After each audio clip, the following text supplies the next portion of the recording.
হাওড়া থেকে মেট্রোয় উঠেছি আজ। দুই বয়স্ক ভদ্রলোক সিটে বসে গল্প জমিয়েছে।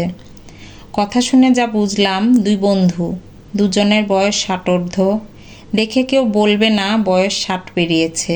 রিটায়ার করার পর দিন দিন কিভাবে কাটছে সেই নিয়ে আলোচনা করছেন। খুব ভালো লাগছিল দুই বয়স্ক ভদ্রলোকের কথাবার্তা শুনে। এই দুজন ভদ্রলোকের মধ্যে একজনের নাম মনোজবাবু বললেন, ভেবেছিলাম রিটায়ার করার পর হাতে অফুরন্ত সময় পাব। এখন আর সময় কোথায়? তোর বাড়িতে যাব ভাবি, কিছুতেই সময় হয় না।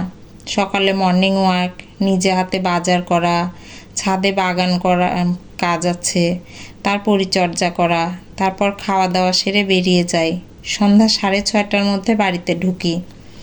ছেলে একটু রাগ করে, বলে কি দরকার এসব করার। তবে তোর বৌদি বলে ঘরে বসে থাকার চেয়ে বাইরে বেরোনো ভালো। বয়স বাড়ছে বাড়ুক, মনের বয়স তো আর বাড়ছে না। চাকরি করতে গিয়ে তখন তোমার সময় হয়নি, এখন যখন সময় হয়েছে শখ পূরণ করো।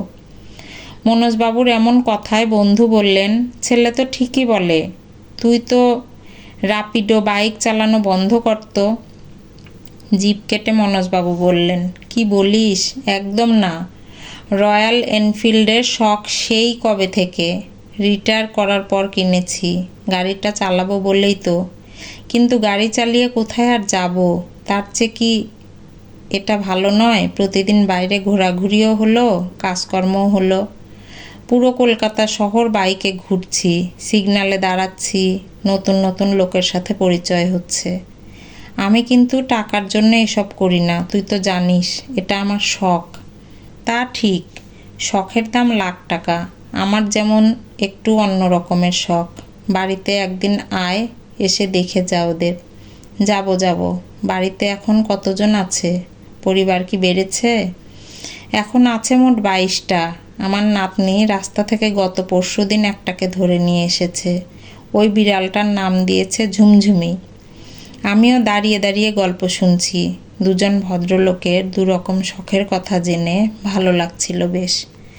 হঠাৎ করেই এই প্রসঙ্গ ছেড়ে মনোজবাবুকে বন্ধু জিজ্ঞেস করলেন, ছেলের বিয়ের জন্য দেখাশোনা শুরু করেছিস, নাকি ছেলে প্রেম টেম করে রেখেছে?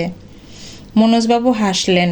হাসতে হাসতেই বললেন, প্রেম করলে তো একটা দায়িত্ব কমে যেত আমার। ভালো মেয়ে তোর হাতে আছে? যদি থাকে বলিস, এই 26-এর শেষেই ছেলের বিয়ে দেব। তুই যদি বলিস তাহলে দেখতে পারি। কেমন মেয়ে চাই বল? ক্রাইটেরিয়া কিছু আছে? সেরকম কিছু নেই। নম্র, ভদ্র আর শিক্ষিত হলেই হবে। চাকরি করতে চাইলে করবে। মেয়েদের নিজের রোজগার থাকাটা বড্ড দরকার। আমার ছেলেকে তো তুই জানিস, চাকরি তো করছেই। ও আবার একটু ঘুরতে টুরতে ভালোবাসে। বছরে 2-3 বার করে বেরিয়ে পড়ে, বন্ধু বান্ধবদের সাথে যায়।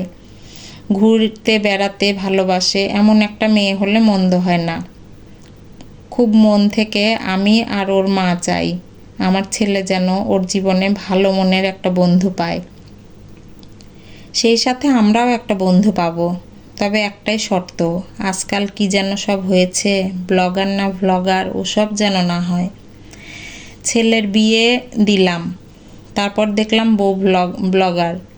ওই হলো গাইস, গুড মর্নিং গাইস বলে মোবাইলের ক্যামেরা অন করে ঘরের ভিতরকার ঘটনা, ব্যক্তিগত কথা থাকে শুরু করে বেডরুম পর্যন্ত ক্যামেরা ধরা, পার্সোনাল বলে কিছু না থাকা। আর এই সব করে ইনকাম করা, এমন মেয়ে আমাদের চাই না। দেখতে সুন্দরী না হলেও হবে, অন্তত তার বোধটুকু যেন থাকে। আমরা ভদ্র ফ্যামিলি ভাই, নিম্ন মানসিকতা আর রুচিহীন মেয়ে যেন না আসে। তাতে ছেলের বিয়ে হোক আর না হোক। সত্যি কথা বলতে, আমার ছেলের জন্য আমাদের বাড়িতে একজন ভালো মনের বন্ধু চাই। এবার তুই খোঁজ, তোকে দায়িত্বটা দিলাম। আরও কিছুটা সময় যেতে পারলে হয়তো ভালো হতো। আমার গন্তব্যে আমাকে নেমে যেতে হলো। মনে মনে ভাবছিলাম, এমন একটা পরিবারে সত্যি একজন ভালো মনের বন্ধুই তো দরকার, তাই না? কলমে সরজিৎ ঘোষ, কণ্ঠে লাবণী সাহা।